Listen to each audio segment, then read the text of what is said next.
How would you like to visit the Statue of Liberty in the morning and in the afternoon fly south with a flock of geese? Susan thought it would be amazing to have such adventures. Come, said Kris. He led her to the living room. I'll teach you to pretend.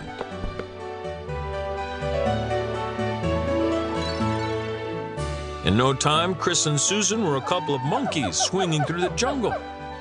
Susan had never had so much fun. What would you like for Christmas? Kris asked, in between monkey noises. Nothing, said Susan. Come now, Kris smiled kindly. There must be something. Well, Susan hesitated. There is one thing. Her voice grew quiet. I wish we could have a little house in the country with a swing in the backyard. Me and Mother and, well... She glanced sideways to the dining room where Mother laughed with Fred. A family, she whispered. She showed Kris a picture she'd saved. This house, she said, feeling silly. That's a tall order, young lady, Kris said. If you can't do it, said Susan, I'll know you're not really Santa. Just a nice old man with a white beard, like Mother says. I'll do my best, Kris promised. But just because every child can't get her wish doesn't mean there's no Santa Claus. Sometimes children wish for things that aren't right for them. Just as I'll try, I want you to try to believe Santa is real. Susan smiled. Just then, Mother and Fred joined them.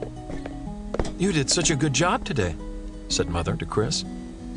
Mr. Macy would be thrilled if you'd stay on to work as Santa until Christmas. I've got room next door if you need a place to stay, offered Fred.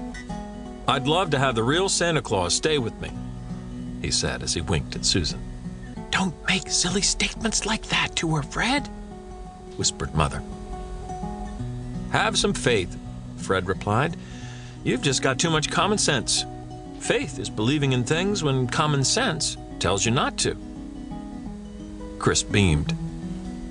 Looks like it's all settled then, he said. I thank you for your kindness.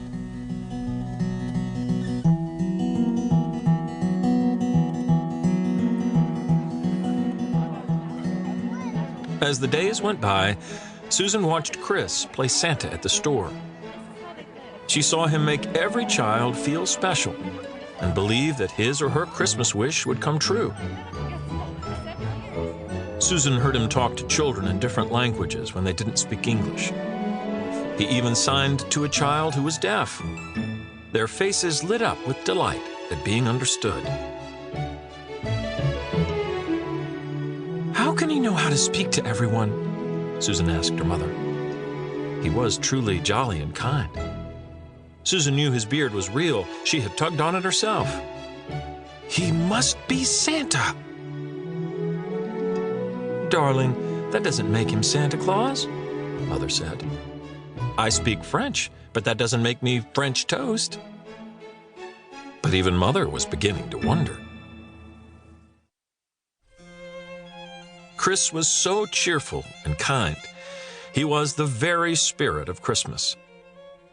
But as much as most people loved Kris, not everyone was happy with him.